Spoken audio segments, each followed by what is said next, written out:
본문 말씀은 예수님께서 십자가에 달리시기 전에 유대인들에게 마지막으로 주신 호소의 말씀입니다. 이 말씀을 하신 후에는 예수님이 대중 앞에서 공개적으로 말씀하신 적이 없습니다. 이후부터는 개인적으로 예수님의 제자들을 향하여서만 사적인 복음의 역사가 시작이 되고 또 그렇게 십자가에 돌아가십니다. 그러나 오늘 본문 말씀까지는 예수님이 공개적으로 공개 사역을 하시는, 공적인 사역을 하시는 말씀입니다. 34절에 이렇게 말합니다. 같이 한번 읽어볼까요? 시작.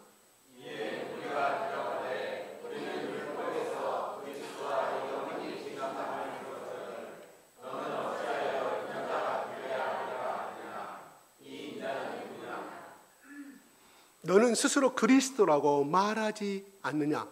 그리스도라면 어찌하여 죽는다고 말하느냐? 당신이 정말 그리스도이냐? 유대인들은 예수님의 말씀을 듣고 믿음으로 받아들이지 않냐고 도리어 비판하고 공격하고 오히려 죽이려고 합니다. 하지만 예수님은 그들의 질문에는 그 답변에 대답하지 아니합니다. 그 대신 이렇게 말씀합니다. 35절 같이 한번 읽어보겠습니다. 시작. 예수께서 이르시되 아직 잠시 동안 빛이 너희 중에 있으니 빛이 있을 동안에는 어둠에 붙잡히지 않게 하라. 어둠에 다니는 자는 그 가는 곳을 알지 못하느니라. 예수님은 유대인들의 조롱과 공격적인 질문에 우리 같으면 화가 나서 입을 다물어 버리거나 더 이상 그들을 상대하지 않았을 것입니다. 그런데 예수님은 분을 내시지 아니하시고 그들에게 사랑으로 조용히 호소하고 계십니다. 잠시 동안 빛이 너희 중에 있으니, 여기서 빛은 누구를 가리킬까요? 바로 예수님 자신을 가리키고 있습니다. 성경 여러 곳에서는 예수님을 빛이라고 말씀하고 있습니다. 요한복음 1장에는 예수님 빛이라고 거듭거듭 말하는 장면이 나옵니다. 1장 6절부터 9절에 보게 되면 그 마지막 절에 참빛 곧 세상에 와서 각 사람에게 비치는 빛이 있었나니 그 빛은 예수님이라고 요한이 친히 증거하고 있습니다. 우리가 빛 가운데 살면 첫째는 어떤 현상이 발생할까요? 하나님이 보이게 된다는 사실입니다. 즉 빛에 거하기 전에는 그 말씀이 깨달아지고 말씀이 믿어지지 않았지만 빛에 거한 이후로는 말씀이 깨달아지고 말씀이 믿어진다는 것입니다. 어둠 속에서는 결단코 하나님을 만날 수가 없습니다. 하나님을 볼 수가 없습니다. 그래서 하나님의 존재 자체를 부정합니다. 그러나 빛으로 나오게 되면 살아계신 하나님이 보이게 된다는 것입니다. 육안이 아닌 영안으로 보기 때문에 마음의 평화하고 행복을 느끼게 된다는 것입니다. 우리가 빛 가운데 살게 되면 자연 만물의 이치를 알게 됩니다. 어둠 속에서는 자연 만물이 저절로 생겨난 줄 알았습니다. 그러나 빛 가운데 살게 되면 자연 만물이 저절로 생긴 것이 아니라 하나님이 말씀으로 체계적으로 순서적으로 창조하시게 된 것을 알게 된다는 것입니다. 우리가 빛 가운데 살게 되면 인생의 근본적인 문제에 해답을 얻게 됩니다. 인생의 근본적인 문제는 내가 어디에서 와서 왜 살며 어디로 가는지 모릅니다. 그러나 어둠 속에서는 그것을 모릅니다. 그러나 빛 가운데 살면은 그것을 분명히 알게 된다는 것입니다. 우리는 하나님께로부터 와서 하나님의 영광 위에 살다가 영원한 하나님의 나라에 들어가게 됨을 알게 된다는 것입니다. 우리가 빛 가운데 살게 되면 인생을 어떻게 살아야 하는지를 알게 됩니다. 어둠 속에 있을 때는 내 뜻대로 살면 되는 줄 알았습니다. 내가 목표를 세우고 내 인생은 내가 주인으로 말미암아 내가 노력하면, 내가 최선을 다해 노력하면 되는 줄 알았습니다. 그러나 빛 가운데 살게 되면 그것이 얼마나 잘못되었는가를 알게 된다는 것입니다. 오직 하나님의 영광을 위하여 하나님의 말씀대로 사는 것만이 성공적인 인생, 복된 인생이 된다는 것을 알게 된다는 것입니다. 우리가 또한 빛 가운데 살게 되면 올바른 구별력과 분별력을 갖게 합니다. 그래서 참이 무엇이고 거짓이 무엇이고 의와 불의와 선과 악과 진리와 비진리를 구별하며 살게 된다는 것입니다. 그것을 구별하려면 영원 불변의 어떤 기준에 대한 진리가 있어야 합니다. 영원 불변의 진리가 무엇입니까? 바로 하나님의 말씀인 성경입니다. 성경은 영원 불변의 진리입니다. 하나님이 아브라함 시대에 기원전 1500년부터 시작하여서 예수님이 죽으신 후 신약이 마지막까지 기록하기까지 서기 100년, 1600년 동안에 하나님은 왜 하나님의 사람들을 통하여서 그들을 통하여서 하나님의 사랑과 하나님의 말씀을 기록하게 하였을까요? 바로 빛 대신 예수 그리스도와 하나님의 사랑을 알게 하기 위한 것입니다. 혹시 여러분의 개인의 가문에 전통이 있는 집안에는 200년 전에, 300년 전에, 400년 전에 자기 조상이 쓴 유언이나 가언이 있을 줄 압니다. 왜 그분이 돌아가시면서 그것을 기록하며 후손들에게 남겼을까요? 그분이 인생을 살다 보니까 세상은 꼭 인생의 삶에서 이것이 꼭 필요한 것이기에 내가 인생을 60년, 70년 살다가 내가 행복하게 살고 뭔가 가치 있는 인생을 내가 살았듯이 내 혈통의 후손들이 이것을 읽고 나처럼 인생을 아름답게 살기 위해서 그러한 가훈을 남기고 죽었을 줄로 압니다. 그래서 그것을 간직한 후손들은 또한 어떤 의식 때 그것을 또 읽고 또 읽게 해서 바로 자기 자식들에게 말합니다. 봐라, 우리 멧돼지 할아버지가 이렇게 아름다운 글을 남기고 갔고 우리는 이렇게 전통적인 가정이며 우리는 이 말씀대로 살아야 한다고 하는 것이 우리 보편적으로 보는 삶의 가정이 아닌가 생각합니다. 우리 하나님도 바로 우리에게 1600년 동안에 수많은 저자들을 통하여서 또한 수많은 시간과 수많은 세월을 통하여서 수많은 시간을 투자하게 해서 그렇게 성경에 66권을 남겨둔 이유가 바로 하나님의 택하신 자녀들이 더 이상 어두운 가운데 살지 아니하고 빛 가운데서 행복한 인생을 살게 하기 위해서 바로 이 기록을 남겨주신 것이 바로 성경 66권인 줄 압니다.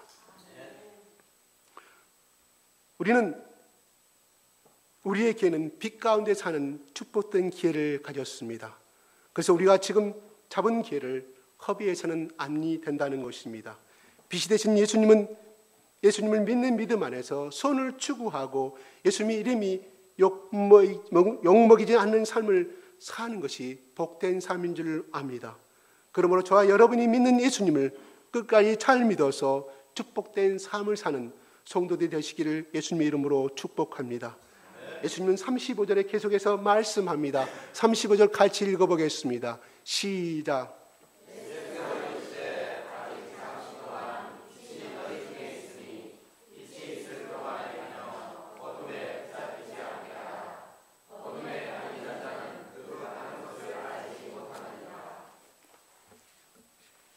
여기서 어둠이라는 단어는 암흑, 인간의 운둔, 순김, 행위의 어떤 인간의 비밀성, 은밀성, 기만성, 지식의 결핍을 의미합니다.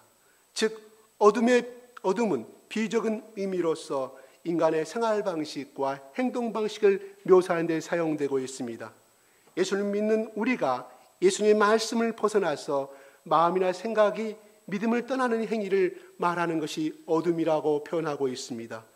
여기에 붙잡히다는 것은 어둠에 붙잡히면 그것을 따라간다는 의미로 사용되고 있습니다. 총체적으로 해석한다면 어둠에 붙잡히면 내가 어떤 것을 선택했지만 내 삶을 선택하고 내 인생을 선택했지만 나의 의사와 관계없이 상관없이 그 어둠의 목적도 알지 못하고 따라다니게 그리고 멸망의 길로 가게 된다는 것을 의미하고 있습니다. 그래서 우리가 믿는 예수님 말씀에 순종하면 어둠이 우리를 삼키려고 그때부터 우리에게 노리고 공격하게 된다는 것입니다. 그러므로 마음의 생각이나 달콤한 말이 유혹을 넘어가서는 아니 된다고 예수님은 말씀하는 것입니다.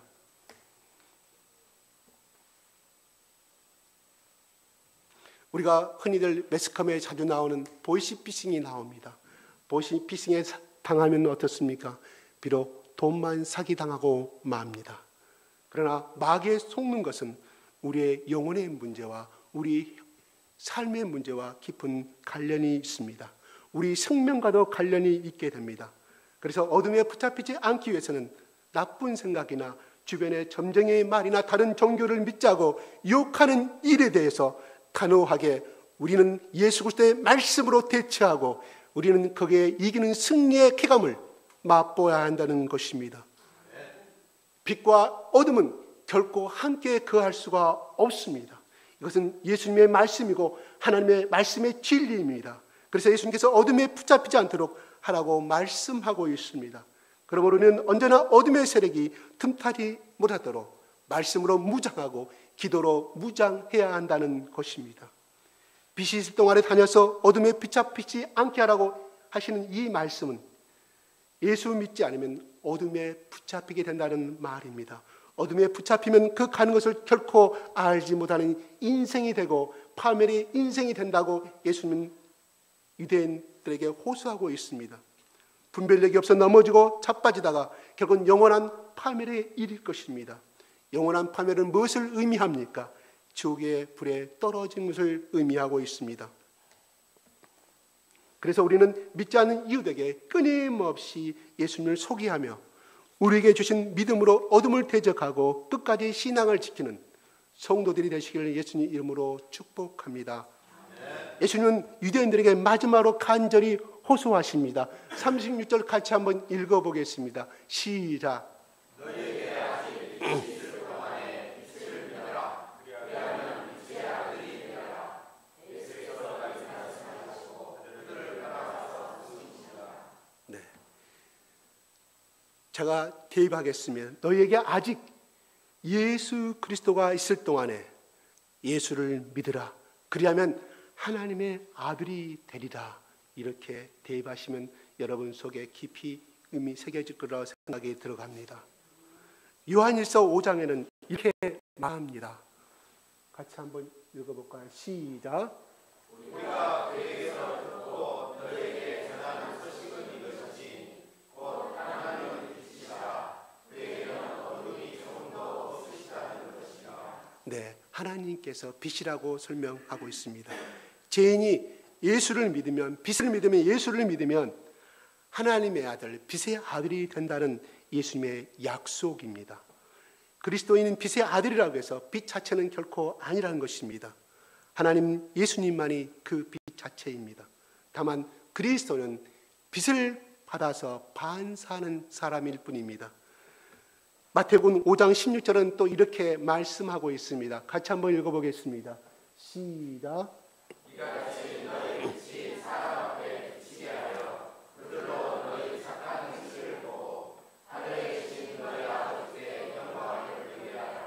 에베소 5장 8절하고 9절을 같이 한번 읽어보겠습니다. 시작. 너희가 전에는 어둠이더니 이제는 주 안에서 빛이라. 빛의 자녀들처럼 행하라. 빛의 열매는 모든 착함과 의로움과 진실함에 있느니라. 빛의 열매는 모든 착함과 의로움과 진실함에 있다고 말씀합니다. 예수님께서는 예수님께 나온 유대인들에게 말씀하십니다. 빛을 믿어라. 빛인 나를 믿어라. 너에게 아직 빛이 있을 동안에 지금이 기회다. 기회가 지나가 버리면 너희가 믿지 못할 것이고 영원히 후회하게 될 것이라고 예수님 간절히 호소합니다. 배척하고 비난하고 죽이려고 하는 덤비는 그 유대인들에게 예수님은 간절히 그들에게 호소하고 있습니다. 물론 예수님이 부활 승천하시면 성령님을 보내주셔서 믿을 수 있도록 하실 것입니다. 그러나 지금 예수님을 직접 눈으로 보고 음성을 듣고 예수님의 그 수많은 기적들을 보고도 믿지 못하면 바로 그때도 믿지 못한다는 것을 예수님이 말씀하고 있는 것입니다. 왜냐하면 예수님이 직접 말씀하신 호소는 세상에서 가장 강력한 공고요 전우후무한 직접적인 부르심이기 때문입니다. 인류 역사를 통틀어서 그런 호소는 두 번 다시 없기 때문입니다. 어떻게 보면 그 당시에 예수님이 살아계실 때 예수님의 복음을 직접 듣고 직접 만났던 그 사람들에게는 최대의 복을 받을 수 있는 기회였습니다. 적어도 우리는 예수님을 본 적은 없습니다. 그렇기 때문에 그들은 훨씬 더 축복받은 기회요, 축복받을 수 있는 시간이었다는 것입니다. 예수님이 보시기에 유대인들은 어둠의 아들들이었습니다. 어둠에 사로잡혀 있지만 그들이 예수님을 만난 그 시간은 빛의 아들이 될 수 있는 절호의 기회였다는 사실입니다. 만일 그들이 그 당시에 예수님의 호소를 듣고 이 간절한 호소를 들었고 이 빛이 되신 예수님을 믿었다고 한다면, 영접했다고 한다고 하면은 그들은 2000년 동안 나라 없는 서름을, 유리방황하는 그러한 서름을 겪지 않았을지도 모릅니다. 그들이 2000년 전에 예수 그리스도를 받아들였다고 하면은 그들은 나치 치하에서 가스실에 실려가는 600만 명이 희생을 당하는, 자식이 부모 앞에서 희생을 당하는 모습을 봐야 했고, 부모는 자식이 희생하는 그 모습을, 처참한 모습을 봐야 되는 그 슬픔의 역사를 겪지 않았을지도 모릅니다. 모른다가 아니라 그렇게 겪지 않았을 것입니다. 그는 하나님의 약속이었고 하나님의 계획이었습니다. 그러나 그들은 끊임없이 선지자를 죽였고 하나님의 아들 되신 예수 그리스도가 이 땅에 낮아져 지금까지 비천한 모습을 그들에게 호소하였고 간절한 사랑으로 호소하였지만, 그들은 예수 그리스도를, 빛이신 예수 그리스도를 배척함으로 말미암아 그들은 후세 대대로 그런 고난과 저주와 그 삶을, 슬픔의 삶을 걸어야만 했다는 사실입니다. 하나님께서는 우리에게도 기회를 주십니다. 우리는 대부분 이미 기회를 붙잡고 예수님을 구주로 영접하며 빛의 아들로 살아가고 있는 것은 사실입니다. 그러나 혹시 우리 중에 아직 진실하게 예수님을 구주로 영접하지 않았다면 이제 진심으로 예수님을 다시 나의 구세주로 마음에 모시기 바랍니다. 지금이 기회라는 것입니다. 구세주라는 것은 나의 영원한 주인이란 뜻입니다. 주인은 내 생명을 마음대로 누릴 수 있는, 종을 마음대로 누릴 수 있는 권한과 의무가 있습니다. 바로 우리가 예수 그리스도를 믿는다고 하면서 아직도 세상과 결탁하여서 양다리를 거치고 있다고 하면 결코 나의 주인이신 그분이 결코 기뻐하지 아니하신다는 것입니다. 우리는 대부분 신앙을 갈 때 이렇게 말합니다.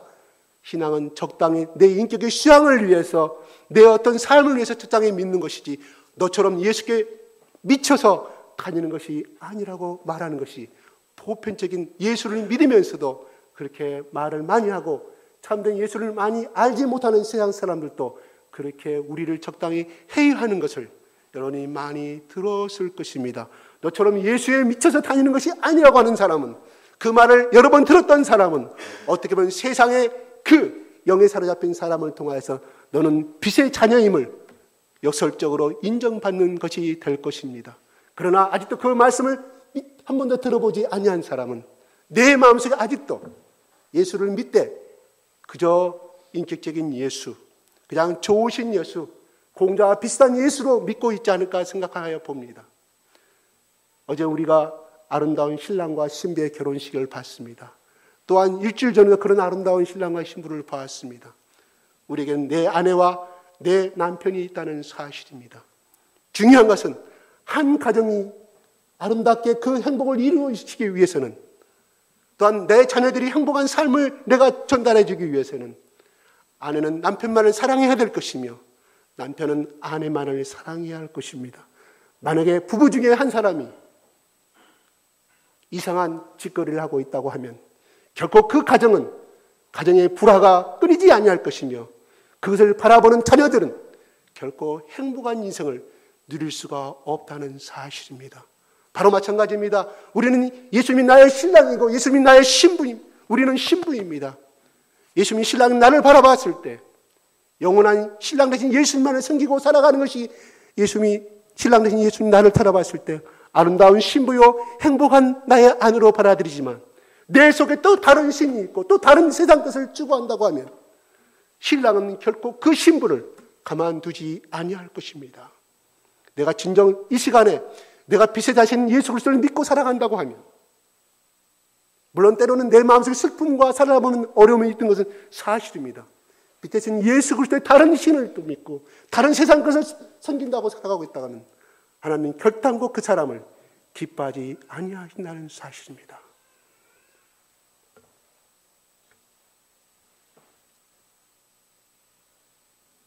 기회는 항상 있는 것이 아니라 어쩌면 마지막 기회인지도 모릅니다. 우물쭈물하다가 기회를 놓치고 영원히 후회하는 일이 없기를 바랍니다. 우리 모두 한번 진심을 다해서 따라서 같이 한번 해보겠습니다. 예수님, 나는 예수님만을 사랑합니다. 나는 세상 것을 섬기지 아니하겠습니다. 나의 예수님을 나의 구주로 영접합니다. 내 안에 오셔서 다스리시고 주님만이 나의 영원한 구세주가 되셔서, 말씀을 정리합니다. 빛을 믿는 길은 언제나 있는 것이 아닙니다. 지금이 기회입니다. 다시 그 기회가 못 올 수도 있습니다. 빛을 믿었으면 어둠을 경계하며 어둠에 빠지지 않기 위해 깨어 있어야 합니다.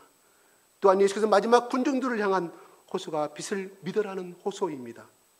또한 그 믿음을 가지면 하나님의 영원한 축복된 자녀가 된다고 약속하셨습니다. 기도하겠습니다.